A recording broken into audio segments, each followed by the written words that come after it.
আমি বললাম, ও আল্লাহ, আমি কষ্ট পাচ্ছি। আল্লাহ বলেন, আমার রহমত থেকে নিরাশ হয়েও না। আমি বললাম, আমি বিষ্ণু। আল্লাহ তাআলা বলেন, আমাকে স্মরণ করো, তুমি তোমার হৃদয়ে প্রশান্তি খুঁজে পাবে।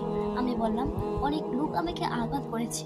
আল্লাহ বলেন, তাদের মাফ করে দাও এবং তুমি তাদের জন্য ক্ষমা প্রার্থনা করো। আমি বললাম, আমি একাকিত্ব অনুভব করছি। আল্লাহ বলেন, আমি তোমার অতি নিকটে। আমি বললাম, আমার পাপ অনেক বেশি। আল্লাহ বলেন, আমি ছেড়ে কে আছি তোমাকে ক্ষমা করার মতো? সুবহানাল্লাহ। আমি বললাম, আমাকে একা করে দিও না। আল্লাহ বলেন, আমাকে স্মরণ করো, আমিও তোমাকে স্মরণ করব। আমি বললাম, আমার জীবন অনেক সমস্যার সম্মুখীন। আল্লাহ বলেন, আমাকে ভয় করো, আমি একটু উপায় বের করে দিই। আমি বললাম, আমার অনেক স্বপ্ন রয়েছে যেগুলো আমি বাস্তবে পূরণ করতে চাই। আল্লাহ বলেন, আমাকে ডাকো, আমি সাড়া দেব। সুবহানাল্লাহ। সূরা আল মুমিন 30-40 থেকে 60 আয়াত পর্যন্ত।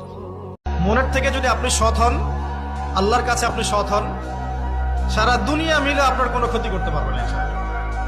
আর আপনি যদি অসৎ হন, মনের মধ্যে অসততা থাকে, দুনিয়ার মানুষ বাহবা দিলেও একদিন ধরা খাবেন ইনশাআল্লাহ।